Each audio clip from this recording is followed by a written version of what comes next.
how much work will be done when a man, a person, okay, a person standing with the holding 50 kg weight, ठीक है, तो कितना work होगा उससे? 50 kg. अच्छा, okay.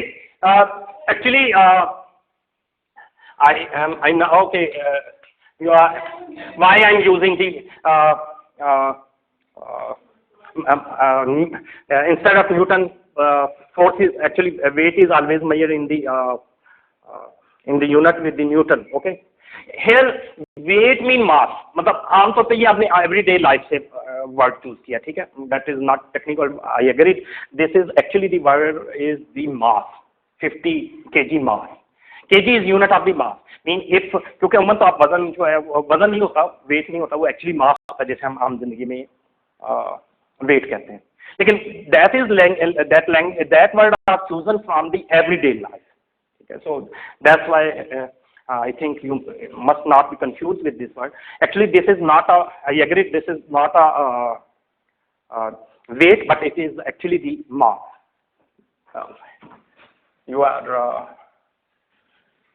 actually this is the mass. Yes, you are right. Okay, and not joule. Weight is measured in the Newton. Okay, so okay. So in this point, at this point, you are absolutely right. But sometimes we use the 50 kg as a weight, roughly speaking. Technically, that is absolutely wrong. I agree. But we are using the terminology of the everyday life. Not we are using the pure formal wording. Okay. So this is.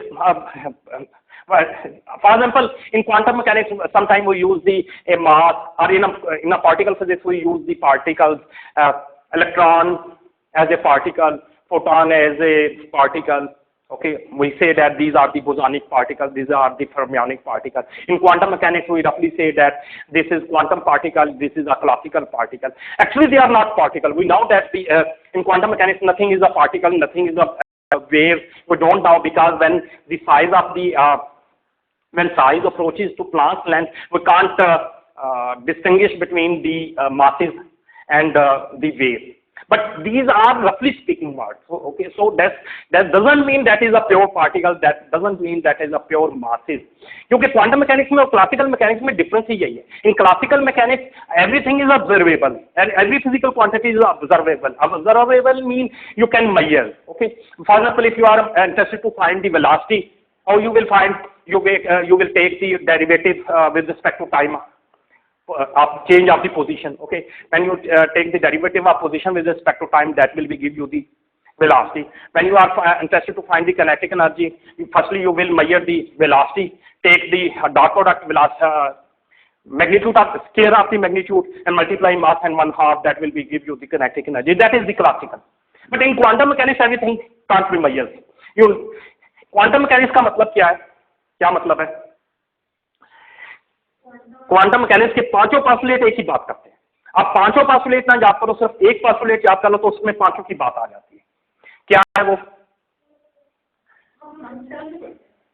है नहीं, वैसे अंदाजा तो होगा ना, क्योंकि मेरे ख्याल है मॉडर्न फिजिक्स में भी क्वांटम मैकेनिक्स के थोड़े से पोस्टुलेट पढ़ते हैं.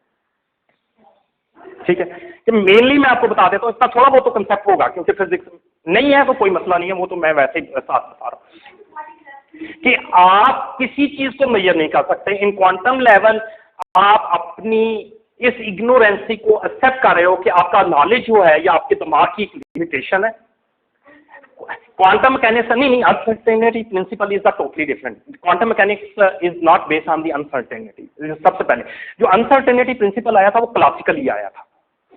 क्वांटम मैकेनिक्स में क्या है वो भी अभी मैं बताने लगा हूं. क्वांटम मैकेनिक्स में आप जब 6 पोस्टुलेट पढ़ोगे या 5 पोस्टुलेट पढ़ोगे, मुख्तलिफ उसको उसी को वही एक पोस्टुलेट है उसको लोग डिवाइड कर देते हैं 5 पोस्टुलेट में, उसी को 7 में कर लेते हैं. वो आप पे डिपेंड करता है जब आप क्वांटम मैकेनिक्स पढ़ोगे. ठीक है, मेनली उसका यही प्रिंसिपल है कि जब चीजें क्वांटम साइज लेवल पे चली जाती हैं, यानी प्लांक लेंथ से कम चली जाती हैं, तो ना तो आप मोमेंटम मेजर कर सकते हैं, ना पोजीशन मेजर कर सकते हैं. सिमल्टेनियस वाली बात तो बाद में आएगी, कुछ भी मेजर नहीं कर सकते. In quantum mechanics no physical quantity is observable, यानी नॉट मेजरेबल. बट क्या फाइंड कर सकते हैं, आपने पढ़ा होगा, क्या फाइंड करते हैं?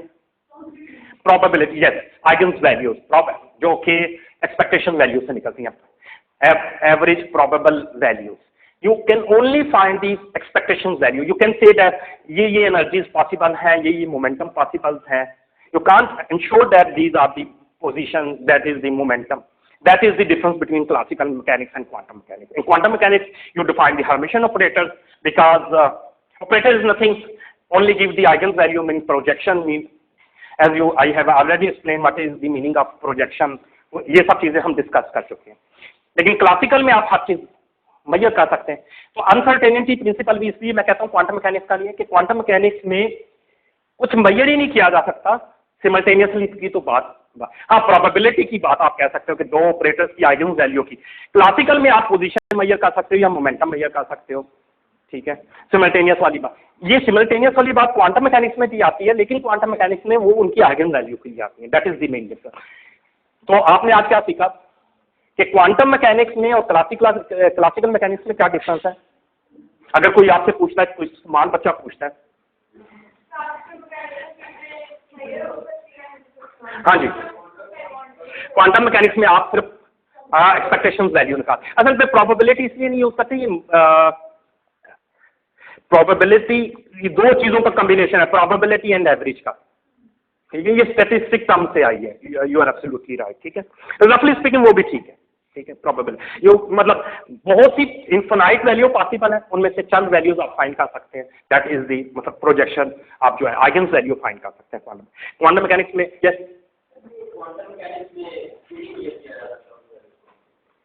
अच्छा, that is good question. For example quantum mechanics based इस बात पे है कि ये तो आपको मानना पड़ेगा कि आपकी हर चीज की एक लिमिटेशन है. फॉर एग्जाम्पल आप ये कहते हो कि एक चीज का साइज 1 मीटर है तो मुझे नजर आ रहा है. ठीक है, अब वो छोटा होता जा रहा है तो वो उसका साइज वो आपको नजर आना, उसके बारे में इंफॉर्मेशन निकालना उतना ही मुश्किल होता जाएगा. और एक खास लेवल पे आने के बाद यू कांट डिस्टिंग्विश कि उसके बारे में कोई भी प्रॉपर्टी, जैसे कि मैंने कहा कि आपने जब डबल स्लिट एक्सपेरिमेंट पढ़ा होगा, उसमें क्या था कि आप जब इलेक्ट्रॉन की बम्बार्डमेंट करते हैं तो यहां से तो कुछ नहीं पता चला कि ये कहां है. यहां आप ये चीज अंदर क्या हो रहा है ये नहीं आप पता कर सकते. ये आपको किसी भी एक्सपेरिमेंट में अभी तक नहीं पता चला. आप कभी भी इलेक्ट्रॉन का पाथ नहीं फाइंड कर सकते. ठीक है, आप क्या करते हो, यहां उसे डिटेक्ट कर लेते हो. If you have one slit, if there is one hole, then electron will detect here. And if you start bombarding from here, then electron will be absorbed here.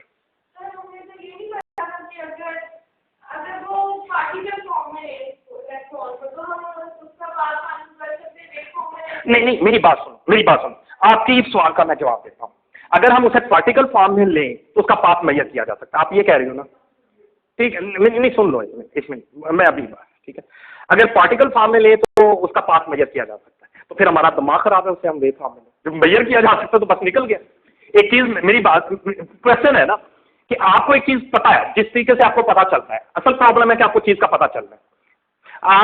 आपको पता है मेरा नाम अताउल लतीफ है. ठीक है, तो क्या आप मुख्तलिफ तरीके से क्यों सोचोगे? फिर तो आप अताउल लतीफ ही कहोगे ना. अगर पाथ क्लासिकली सोचने से या पार्टिकल सोचने से पाथ पता चलता है तो हम क्लासिकली पार्टिकल ही समझेंगे. Why we have to consider it as a wave? Actually क्या है, हम पाथ मेजर ही नहीं कर सकते, निकाल ही नहीं सकते. अगर पाथ निकाल सकते होते, जैसे मैंने आपको याद होगा पिछली दफा हमारी डिस्कशन हो रही थी कि इंफिनिटी इज वाई डिफाइंड, उसको नाम ही इसलिए इंफिनिटी का दिया क्यों गया, वो डिफाइंड है. जबकि 0 डिवाइडेड बाई 0 या इंफिनिटी की पावर इंफिनिटी, इनका कोई नाम नहीं है क्योंकि वो डिफाइन नहीं. इसी तरह जो चीज का अगर आपको इंफॉर्मेशन मिल जाती है, साइंटिस्ट को एबनॉर्मल नहीं होते. एबनॉर्मल तो कह सकते हैं, एबनॉर्मल का मतलब होता है नॉर्मल से हटके, यानी आम लोगों से तो डिफरेंट होते हैं. बट यू कान से कि वो पागल हैं, एक चीज पता चल रही है और फिर भी कहे नहीं हमें तो नहीं पता. ठीक है, एक क्लासिकली दे नाओ कि ये पाथ है. ठीक है, अगर एक आपको पता है ये पाथ ये वाला फॉलो कर रहा है तो क्यों आपको इतनी ज्यादा परेशान होने की जरूरत है? अगर वो वेव होगा तो उसका पाथ नहीं होगा. एक्चुअली पाथ ही नहीं पता चलता. आप क्या करते हो, मैंने क्या कहा था कि ना आप सिमेट्रीज क्यों यूज करते हो? अगर आपको एक चीज नजर नहीं आ रही तो ओनली वन वे इज क्या, आप पत्थर उठाओ के आप उसको किसी के सर पे मारोगे, अगर उसका सर फटता है आगे, चाहे वो नजर नहीं आ रहा, तो इसका मतलब है आगे कोई चीज है, जैसे रदरफोर्ड ने एक्सपेरिमेंट किया, ठीक है। तो पार्टिकल फिजिक्स की 90% एक्सपेरिमेंट या 90% थ्योरीज जो है, या क्यूएफटी या जो वट जो भी है, वो सिमेट्रीज के ऊपर बेस्ड है। कोई चीज नजर नहीं आ रही क्योंकि पार्टिकल नजर नहीं आते, पार्टिकल, फिर मैं गलत लफ्ज बोल रहा हूँ, यानी इनके बारे में ये डिस्टिंग्विश ही नहीं किया जा सकता वो पार्टिकल है या, हाँ जी, कोई मतलब नहीं, असल में ये नहीं है। असल बात ये है कि इतने छोटी चीज का हम डिस्टिंग्विश ही नहीं कर सकते। हमारा दिमाग, हम ये मान जाते हैं कि हमारा दिमाग की ये सलाहियत खत्म हो गई है। यहाँ हम मानते हैं कि हमारी एक लिमिट थी सोचने की, यहाँ हमारी सोचने की लिमिट खत्म हो गई है। तो इस लिमिट पे खत्म हो गई है, वो हो सकता है वेव हो, पार्टिकल हो, हम ये कभी भी नहीं कह रहे। तो ये बातें खत्म हो जाती हैं क्वांटम मैकेनिक्स में कि हम ये कह रहे हैं। अच्छा, ये एक बात है, मैं आई एग्रीड, पता रिकॉर्डेड में भी है ये बात, मैं कहूंगा कि टेक्नोलॉजी का कोई पता नहीं कब कहाँ पहुंचे, तो सो वही मेक कम कि अगला फ्यूचर जो है वो क्लासिकल का हो।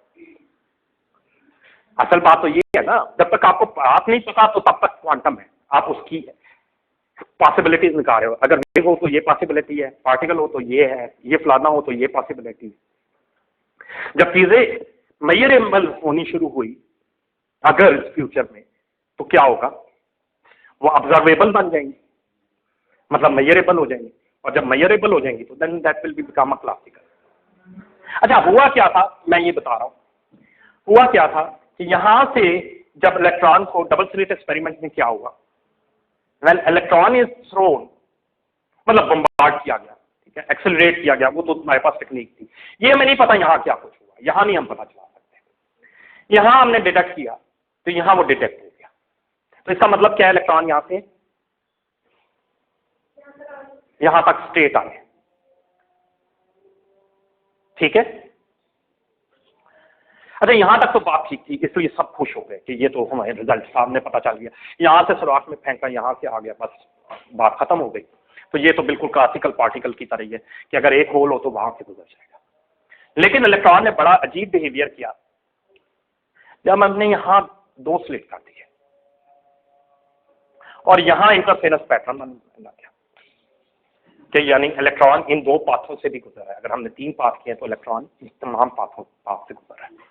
ये बड़ी अजीब बात थी। अच्छा, आप कहोगे क्या ये लाइन अभी भी नहीं पता, हमें यहां सिमेट्री से पता चला, फिर मैं ये पाथ डिस्कवर हो जाता तो फिर तो मसला ही कोई नहीं था। ये कभी हमें नहीं पता, ये कभी ना सोचना कि ये हमें पता है। हमें सिर्फ डिटेक्टर और एक्सीलरेटेड गन का पता है, बस, इसके अलावा नहीं पता। हमें सिर्फ इनिशियल पोजीशन और फाइनल पोजीशन का पता है, हमें दरमियान में क्या हो रहा है ये कुछ नहीं पता। हमारे पास इंफॉर्मेशन सिर्फ यहां की है। क्लियर हो गया?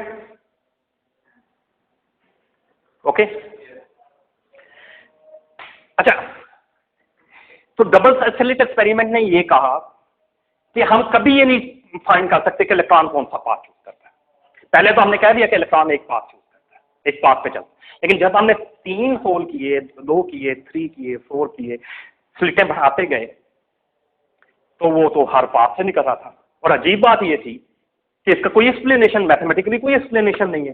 हो इट इज पॉसिबल कि एक ही चीज एक मुख्तलिफ उससे गुजरे। और ये क्वेश्चन सबसे ज्यादा मुश्किल किसने बना दिया? नहीं। अच्छा, एक और बात वो मैं बताऊं, आइंस्टाइन जो है, आइंस्टाइन को जानते हैं आप लोग, ठीक है, आइंस्टाइन को जानते हो ना? आपको ये बड़ी अजीब सी बात लगेगी, आइंस्टाइन का जितना वर्क है या जितना मैथमेटिक्स है वो क्वांटम मैकेनिक्स के खिलाफ है, ठीक है। ये बात आपको पता है कि नहीं, इलेक्ट्रॉन जो स्पेशल थ्योरी ऑफ रिलेटिविटी है, अभी हमने ज़ाहिर टेंसर पढ़ना है, वहां मैं अभी इस पे ज्यादा डिस्कस नहीं करूंगा क्योंकि हमने अभी हर्मिशन ऑपरेटर और दूसरी चीजें भी पढ़नी है, ठीक है। क्वांटम मैकेनिक्स, आइंस्टाइन की relativity based on the 4 dimension X, Y, Z and iota C T. और आपने अभी जो पिछला लेक्चर देखा है उसमें आपने पढ़ा है कि अगर एक्स हर्मिशन है तो आयोटा सी टी जो है वो हर्मिशन नहीं होगा। और अगर एयोटा सीट ही हर्मिशन है, यानी अगर एयोटा के साथ चीज मल्टीपल, तो उसके दूसरा चीज जो चीज है वो क्या होगी, हर्मिशन नहीं होगी। तो क्वांटम मैकेनिक्स में तो हर चीज हर्मिशन होनी चाहिए, यानी क्वांटम मैकेनिक्स का मैथमेटिक्स जो है वो आइंस्टाइन के मैथमेटिक्स के खिलाफ है। मतलब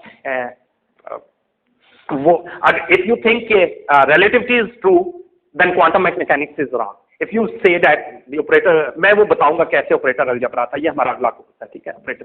लेकिन इफ यू थिंक कि quantum mechanics is right then you have to say that the relativity is wrong, because both mathematics is the contradicting to each other. Okay, they are not that's why अगर जो आप book में पढ़ते हैं ना, ये पढ़ते हो गए रिलेटिविस्टिक क्वांटम मैकेनिक्स का, नाम सुना होगा। मैथमेटिकली ये नाम ही गलत है। Mathematically relativistic quantum mechanics doesn't exist, क्योंकि या तो चीजें हर्मिशन हो सकती हैं। अगर फिजिकल ऑब्जर्वेबल हर्मिशन है क्वांटम मैकेनिक्स के मुताबिक, physical observable must be replace with the Hermitian operator, तो रिलेटिविटी का पहला पोस्टुलेट ही गलत हो गया, 4 डायमेंशन वाला। और अगर if you consider that relativity is right and there are 4 dimensions, then you can't define the x, y, z, iota, t on equal footage as a Hermitian operator. Mathematically not possible, वो सिर्फ आपको थोड़ा timing model के लिए, उसके बजाय हम use करते हैं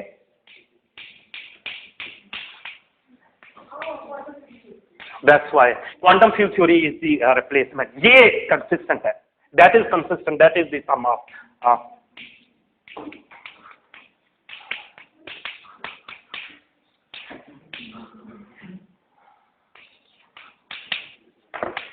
only the quantum field theory. Relativistic quantum mechanics is nothing, because relativity के postulate जो है that is totally contradicting. यही वजह है, आपने सुना होगा आइंस्टाइन का, आइंस्टाइन ने वैसे नहीं बात कह दी थी कि उसको कोई, मैंने कहा ना scientist are not a foolish man, ये आपको बात एक ज़हन में रखना चाहिए। आइंस्टाइन ने अपनी रिलेटिविटी को सही कहने के लिए उसने एक जुमला कहा था, क्या कहा था, God don't play on a dice, कि quantum mechanics based on the probabilities and possibilities. उसने कहा God don't play on the dice, तो दैट्स व्हाई ये रिलेटिविटी का कंसेप्ट जो है उसने क्वांटम का जो है कंसेप्ट को रॉन्ग कहा। उसने कहा रिलेटिविटी, फिर आप पूछोगे फोटोइलेक्ट्रिक इफेक्ट क्या था, is it is based on the quantum mechanics और रिलेटिविटी और क्लासिकल मैकेनिक्स, जो आइंस्टाइन ने एक्सप्लेन किया। मैं आइंस्टाइन की बात कर रहा हूँ, बाद में क्वांटम ने भी उसको, आइंस्टाइन ने क्लासिकल एक्सप्लेन किया। क्वांटम मैकेनिक्स का कहीं मतलब क्वांटाइज नहीं है ये, ठीक है। Quantum mechanics mean operator algebra, 5 postulate जो कि आप पढ़ोगे, ठीक है। आइंस्टाइन ने उसे एज ए पार्टिकल लिया, लाइट को, फोटोनिक के, उसने उसे क्लासिकल लिया।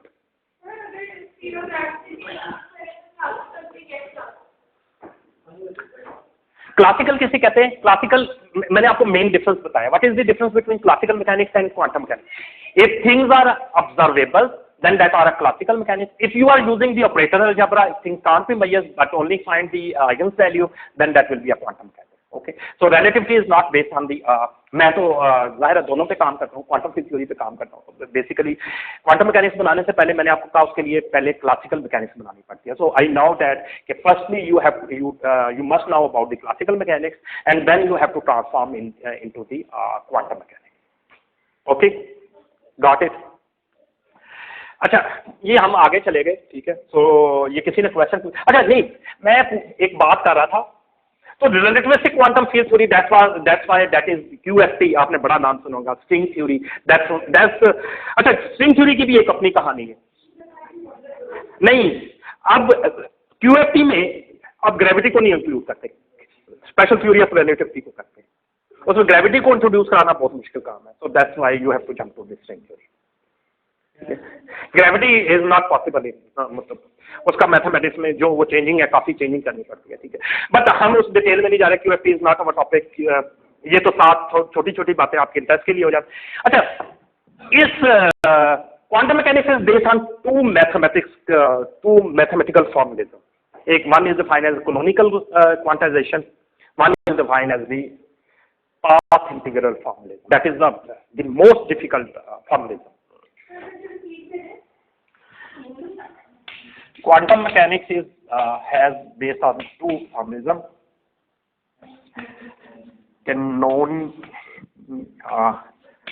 Canonical quantization, and other is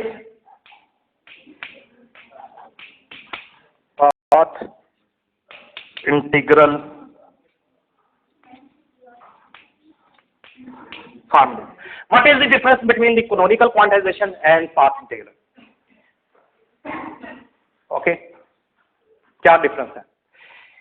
ये path integral is a very interesting. That concept is a very interesting. और ये it will be very surprising. ये एक student ने जो था मुझे टीचर का नाम नहीं याद, इसी तरह डबल स्लिट का, जैसे मैं आपको एक लेक्चर दे रहा हूँ, इसी तरह एक स्टूडेंट जो है ना, स्टूडेंट ने ये फॉर्मुलिज्म डेवलप किया क्लास में बैठे हुए.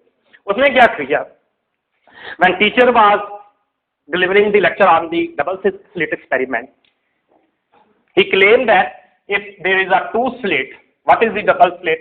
If there is a two slit, the symmetries will give the information that its electron will pass through the symmetries will. उसने बात तो मुय्यन नहीं किया जाहिर है, उसने कहा symmetries या mathematics tells that the electron will pass through the two slits, not one slit.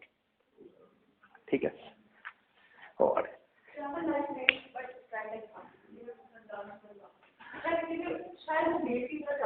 हाँ बिल्कुल ऐसे ही यही बात थी, लेकिन अभी खैर ये बात और थोड़ी सी है. यही मैं बात कर रहा हूँ. असल में बहुत से एक्सपेरिमेंट्स है ना, जैसे कि फोटो इलेक्ट्रिक इफेक्ट है, ठीक है, क्लासिकली ये पार्टिकल को रिप्रेजेंट कर रहा था. इसी तरह कॉम्पटन इफेक्ट है, ये पार्टिकल को रिप्रेजेंट कर रहा था. और शी इज राइट. इंटरफेरेंस और इस तरह के जो पैटर्न, अगर इसको इंटरफेरेंस और डिफ्रैक्शन के पैटर्न से देखा जाए तो ये वेव लग रहा था. तो क्लासिकली इलेक्ट्रॉन में ये दोनों क्लासिकली थे.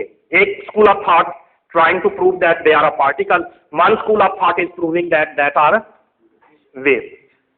और क्वांटम मैकेनिक्स ने क्या कहा,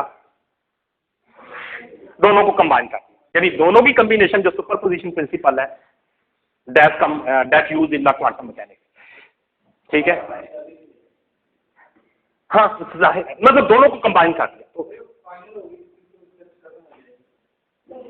यस नहीं, मैथमेटिकली उन्होंने प्रूव किया वो सारी बातें. मैं क्वांटम मैकेनिक्स के जब हम जिक्र हमारे पास टाइम हुआ तो किसी वक्त उसको करेंगे क्वांटम मैकेनिक्स की इस तरह, क्योंकि मैं वैसे मेरे लेक्चर्स क्वांटम मैकेनिक्स पे पढ़े हुए हैं, तो वहाँ आप देख सकते हैं कि why how the quantum mechanics developed. Okay, so अगर आप चाहोगे तो मैं लेक्चर वाइज 1, 2, 3 के नाम.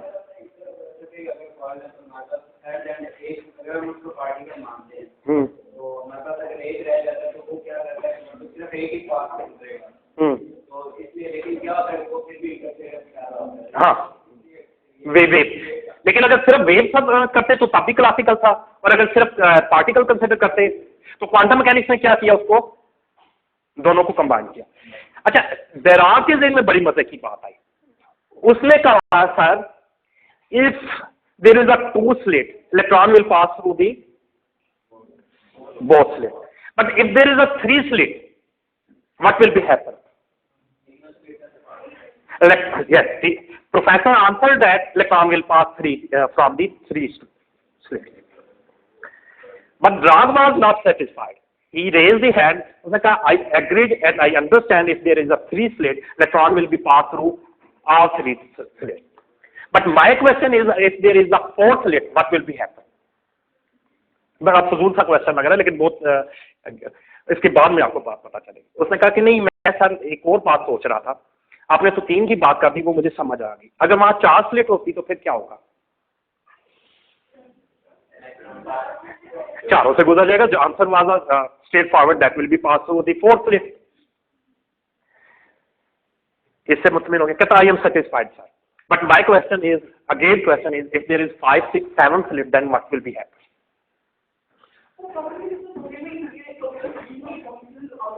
हाँ, तो उसने यही कहा कि it depend upon the number of slits. If there are n number of slits, then electron will be passed through from all the slits. And choice. but drag is again raise the hand. But my question is, if there is 11, 12, 13 slits, what will be happen? Will there any change? आप professor को पता चले, Dirac was a great mathematician, you know that. तो उसने कहा कि I know कि you want to say something, please explain. तो फिर ड्राग ने कहा every finite number, distance between finite number, there is infinite path. You know that the numbers between 0 and 1, they're infinite number. Yes. So drag claim is that if the slit size is greater than the size of electron, okay, there will be number of paths will be infinity, and so electron will choose infinite path, and every path represented by, I have already proved that.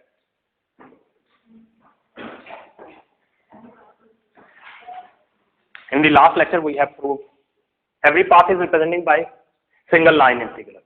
I mean, if you are interested to find any physical observable or physical quantity, you have to integrate it infinite time. That's defined as a path integral formula. I mean, you have to, if you are interested to find the position, momentum, anything, you have to consider that electron will choose infinite path. So that's why you have to choose, you have to integrate an infinite time. That's why that formalism is defined as a very difficult. Okay, so that is the path integral formalism. Okay, इसी तरह सोचने की सलाहियत करोगे तो आप बहुत सी चीजें जो है, तो ये ड्राग की कंट्रीब्यूशन थी कि ड्राग ने क्या कहा, that is the path integral form, कि इलेक्ट्रॉन जो है वो एक पाथ पे नहीं जाता बल्कि कितने पाथ लेता है, इंफिनिटी पाथ लेता है. So that's why you have to integrate it. और हर पाथ को मैंने क्या कहा था आपको, we have drive that every path will be representing by the line integral. तो आपके इसका मतलब है कोई भी फिजिकल ऑब्जर्वेबल आपने मतलब क्वांटिटीज निकालनी है तो उसके लिए क्या होगा, इन्फिनिटी पाथ से.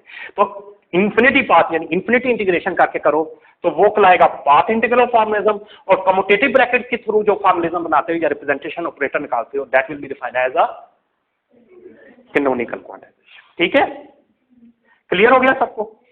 अच्छा, हम चलते हैं इस सवाल के पास, इसको ये तो हम आगे चलते हैं. Yes, what is the question and what is the answer. ये हम आगे चले गए. ठीक है, इस आगे हमें जाना नहीं चाहिए था. Anyway that was very interesting, that's why. Yes, if how much work will be done by a person 50 kg, मतलब मास, weight mean mass, okay, how much work will be done?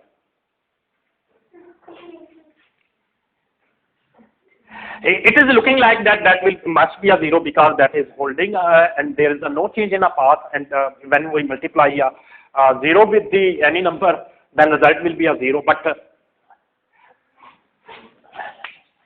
no work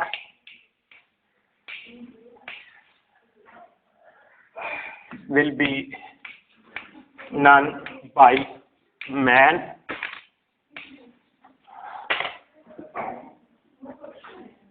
is wrong.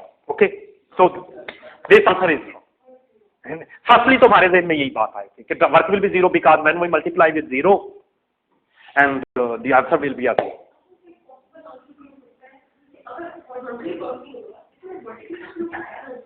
नहीं, बिल्कुल सही है. ठीक है, you are near to answer. लेकिन अगर वो लेके खड़ा है उस वक्त एनर्जी कंज्यूम हो रही है. Yes, actually he is doing work against, work is like a scalar, a gravity. जितना वो total work is zero but he is doing work. जितना वर्क जमीन कर रही है उतना वर्क वो कर रहा है. ठीक है, ये ऐसा है कि मिसाल के तौर पे आपकी वालिद साहब ने या फादर ने आपको 1000 का नोट दिया सुबह, ठीक है, 1000 रुपीज दिया है, और आपने क्या किया, यहाँ क्लास में आए हो और आपने अपनी फ्रेंड्स के साथ जो या फ्रेंड के साथ जो है वो बर्गर खा लिए. ठीक है, 1000 रुपए के. तो अगर मैं पूछूं आपके पास टोटल पैसे कितने थे, नहीं खा लिए, तो उसके बाद आप टोटल पैसे कितने रहे, 0 अंडा. ठीक है, शी इज सेइंग दैट अंडा, ठीक है, एग। अच्छा वैसे एग कैसे आएगा उसका, ये सोचने का नहीं, यानी मतलब दैट विल बी अ 0। लेकिन अगर ये कहो आपके फादर ने दिए ही नहीं थे, ये गलत है ना, जुल्म होगा ना, उन्होंने तो 1000 दिए हैं ना। इसी तरह जब आप ये कहते हैं कि ये ना बंदे ने काम नहीं किया, दैट इज रॉन्ग, उसने काम किया है, but gravity is using his energy and gravity is conservative force. Okay, so actually क्या है, F equal to A to B, मतलब हाइट तक जा रहे, F dot DL, okay, F will be, gravity is a conservative, yes,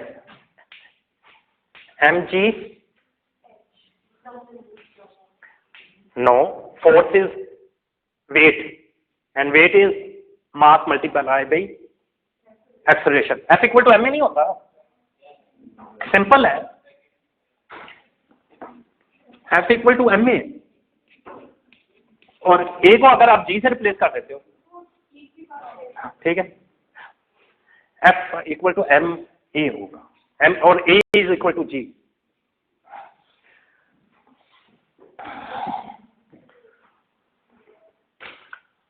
And force is vector quantity, so it will have a direction, है? अभी dl को भी मैं लिखता हूँ, पहले फोर्स को लिख रहा हूँ ना, वैल्यू डाल रहा हूँ, तो फोर्स पहले पूरी लिख लें। Force is vector quantity, so mass there will be a direction of g, ठीक है, ओके, एक्सेलरेशन की डायरेक्शन होगी, dot dl can be dxi plus dyj plus dz k, yes,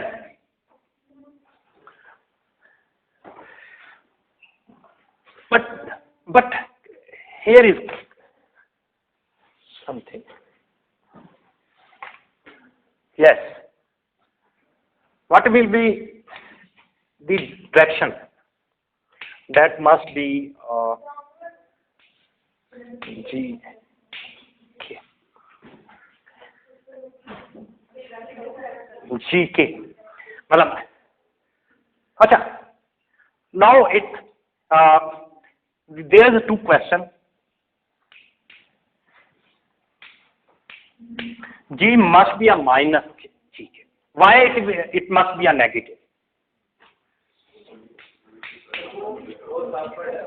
है? मैंने तो ये कहा ही नहीं है फोर्स अपवर्ड है या डाउनवर्ड है, फोर्स का अपवर्ड और डाउनवर्ड से कोई तल्लक ही नहीं है।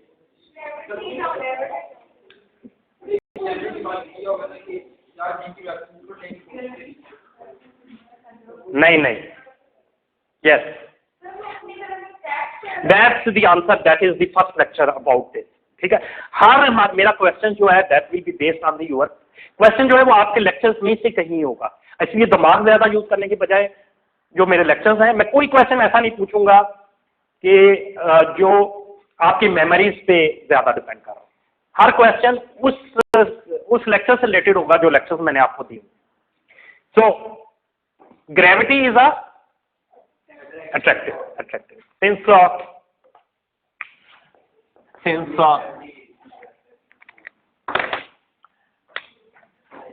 gravity is attractive, okay, so g must be a minus, negative, so every attractive force will be a negative, Coulomb law, everything that is attractive, that will be because her attraction जो होता है वो acceleration को क्या करता है, retort, अगर आप दूर भी जा रहे हो तो तब भी वो उसको क्लोज करेगा, उसकी वेलोसिटी को कम करेगा या उसके डिस्प्लेसमेंट को कम करेगा। So every attractive force always reduce the velocity, so that will be always de-accelerate, so that's why that acceleration will be a negative, that displacement will be decreased, okay, so that's why central force F equal to minus kx spring harmonic motion, that is also an attractive force that will be toward the center. Okay, simple harmonic motion, gravity, electromagnetic force. Okay, whenever there is attraction, that force will be a negative. When there is a repulsion, force will be a positive. That will be increase the acceleration. That's the simple law. Okay, ये तो हमें पता चल गया why I am using the negative. The second question is why I am write the K.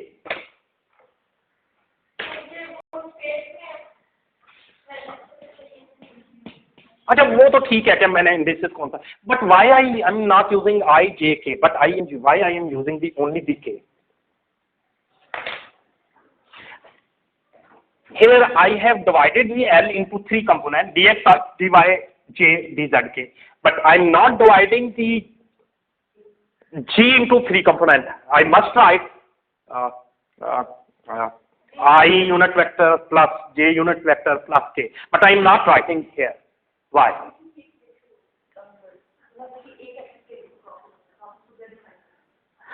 नहीं एक direction क्यों होगी, ये मेरा क्वेश्चन ये है. वो तो बात ठीक है, वो तो यहाँ से लग रहा है. Why the direction will be only one? है?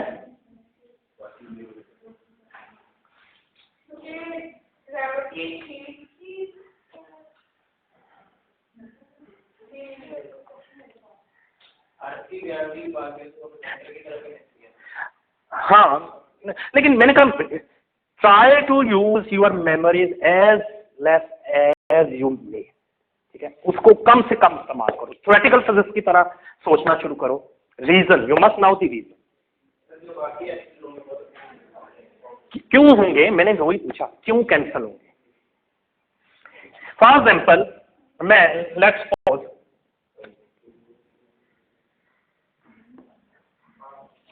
this is a force, this is a path dl. Okay, work will be defined as a to b f dot dl. So f will be used every path, dl will be used every component. F will be used every component, x along x axis, y axis, z axis, and dl will be used also x axis, y axis, z axis, because the force will be changing along the path and work will be changing along the path. So it must be a changing along the path.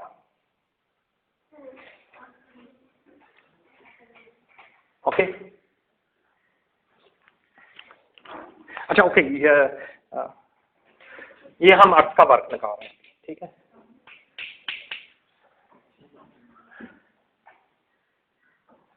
मैंने last lecture में बताया था आपको.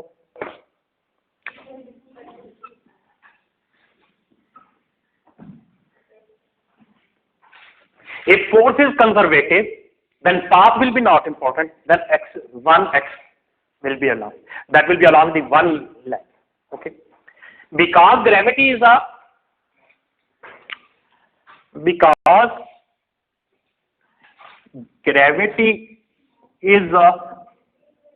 conservative. Therefore, it will choose that is not necessary only. That will choose only the one direction. That will be along, because it will use the displacement. That is not use the. So this will be, that's why. So that will be your earth force. Okay. Go. नहीं समझ आई? जो gravity है, that will be along the one displacement के along होगी, path के along नहीं होगी. That will be not changing along the path. That will be change along the displacement. That will have only. Okay. Got it?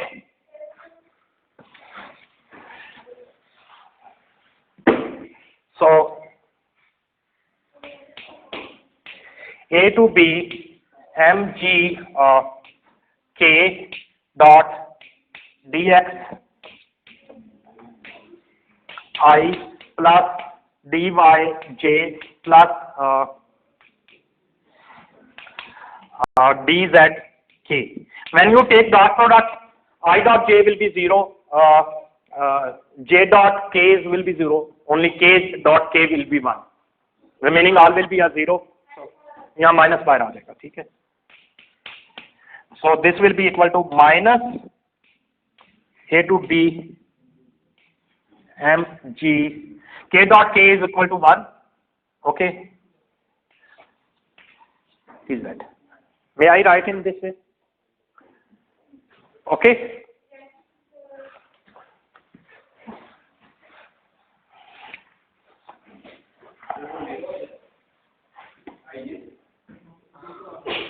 यार वो पढ़ा नहीं हुआ. I dot j dot k dot I that is 0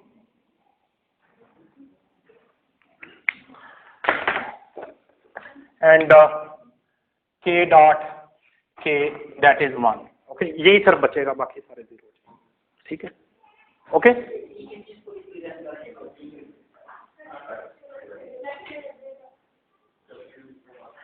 mg dz. अच्छा ई आपकी मैं अभी बता दूंगा, अभी एक्सप्लेन. ये सिर्फ अर्थ का हमने निकाला वर्क. अर्थ का वर्क जो है वो ये निकलेगा. ठीक है, क्लियर हो गया है. सो टोटल वर्क क्या है आपके पास? टोटल वर्क क्या है?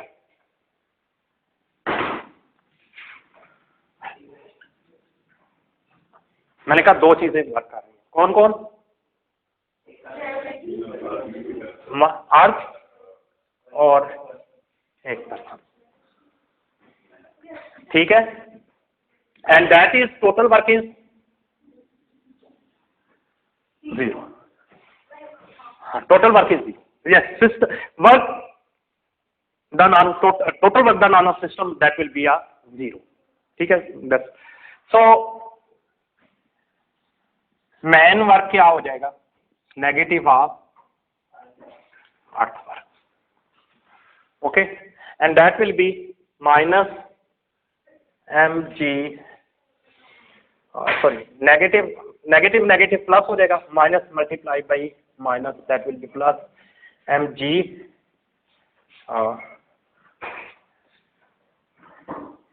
ab.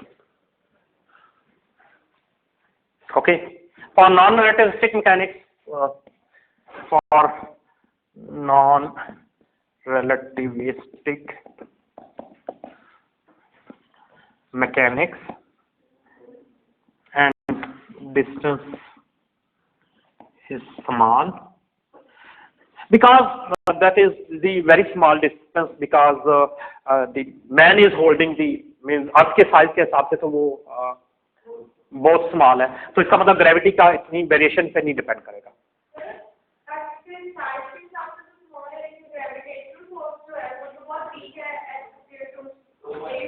किसके बगैर, किसके निस्बत?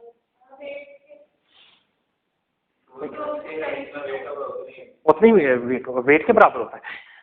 मैं ये बता रहा हूं कि अगर आप बहुत ऊपर ले जाते हो तो डिस्टेंस के बढ़ने के साथ साथ ग्रेविटी की जो वैल्यू है, जी की वैल्यू, वो चेंज होती है. ठीक है, बट यहाँ हम कांस्टेंट लेंगे क्योंकि that distance is very small.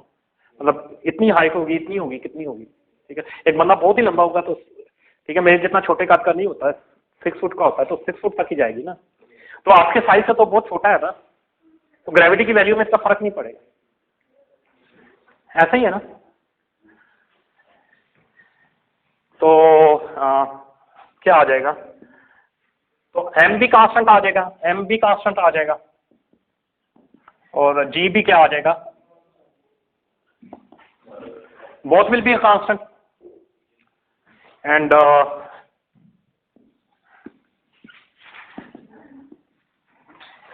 mg बाहर आ जाएगा, a b dz, and that's why that is along the initial and final position, because that was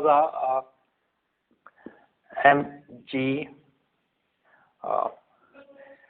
z a b mg b minus a. Okay, so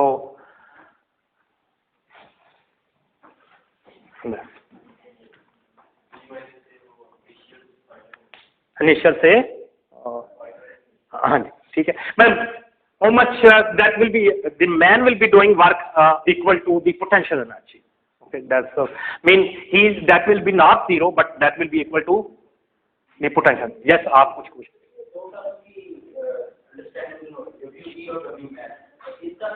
ये WE and E नहीं, तो that is मैं बता देता हूँ.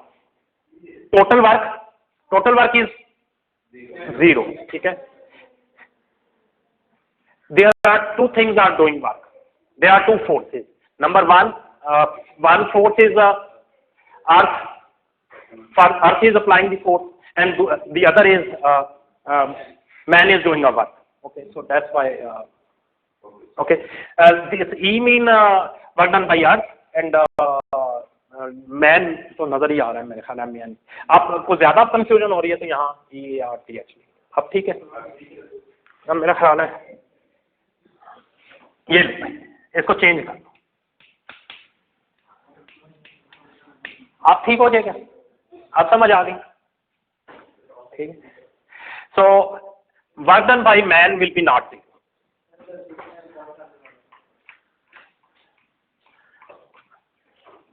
ठीक है. Clear हो गया.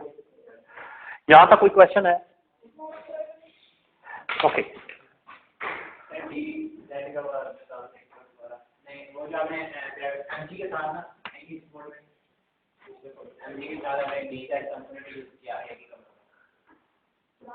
ये यार ये के है ना, डॉट प्रोडक्ट. हाँ, पाथ अलॉन्ग जो z एक्सिस के अलॉन्ग ही होगी ना आपकी, क्योंकि कंजर्वेटिव फोर्स है, एक एक्सिस के अलॉन्ग होगी. ठीक है. Conservative force will be along the line.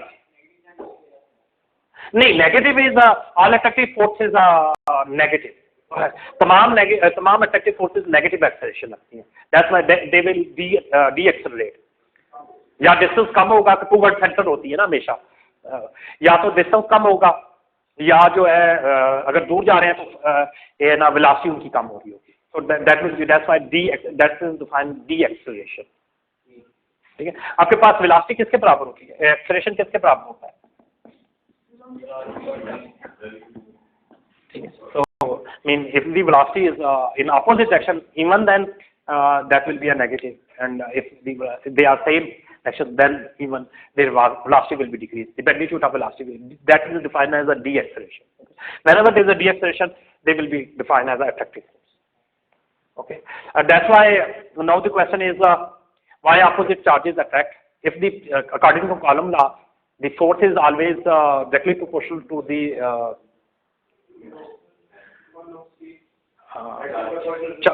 product of the charge. Then why opposite charge attract and same charges repel. यही वजह है. माइनस को माइनस से मल्टीप्लाई करें. Whenever you multiply minus with minus, the answer will be a plus, and that will be a repulsive force. Similarly, if both are positive charge, when we multiply positive with the positive, the result will be a positive, so that will be a repulsive force. Similarly, if charge are different, plus minus, then when we multiply plus with minus or minus with the plus, then the result will be a minus. So that will be a, that's why all attractive force must be a negative. ठीक है. आप जितनी भी आप पढ़ोगे QFT में, जितनी भी फोर्सेस पढ़ोगे, ग्रेविटी या इसके अलावा स्ट्रॉन्ग. हाँ जी.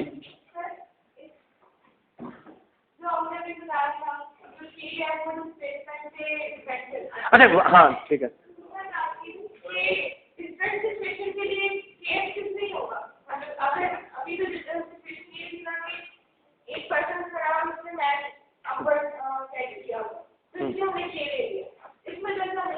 नहीं, हमने इसलिए नहीं, मतलब ऊपर ले जाने की वजह से नहीं. बेशक वो बंदा ऐसे भी तो लेके जा सकता था ना, हमें ये तो पता नहीं है. वो इस तरीके से भी लेके जा सकता है, लाजमी नहीं है उसने सीधा उठाया हो सकता है वो ऐसे करके लेके गया. लेकिन फोर्स जो है, ग्रेविटी जो है, that will only along the radial position toward the centre. That will B along the z axis. मतलब z जरूरी नहीं है उसको z का हो, x का हो, y का हो, वो तो एक अलग बात है, but that will B along the radial, उसके रेडियल की तरफ टुवर्ड द सेंटर होती है हमेशा. और हमेशा वो एक एक्सिस यूज करेगी, मतलब आपकी वो पाथ के साथ चेंज नहीं होगी. ठीक है. आप ये समझ लो, ज्यादा डीपली ना देखो कि फोर्स जो है वो हमेशा, ग्रेविटी जो है वो क्योंकि टुवर्ड्स द सेंटर है, ठीक है। और हम अमूमन वैसे कन्वेंशनली के एक्सेस ले लेते हैं क्योंकि वो स्पेस में हम अमूमन के लेते हैं। वैसे इस तरह की कोई कंडीशन जरूरी नहीं है कि आप स्पेस वाले को एक्स भी कह सकते हैं, यू भी कह सकते हैं, लेकिन वो इनमें से एक एक्सिस पे गिरेगी। मतलब वैसे देखा जाए तो ये पाथ के अलावा चेंज होता वर्क, आपका डिफरेंट पाथ होता है, लेकिन यहां देखो आप B minus A final position और इनिशियल पोजीशन आ रही है। उसकी वजह ये है कि क्योंकि फोर्स जो है आपकी कन्वेंशनल जो है कंजर्वेटिव फोर्स है, तो that's why that will B. ठीक है। और जी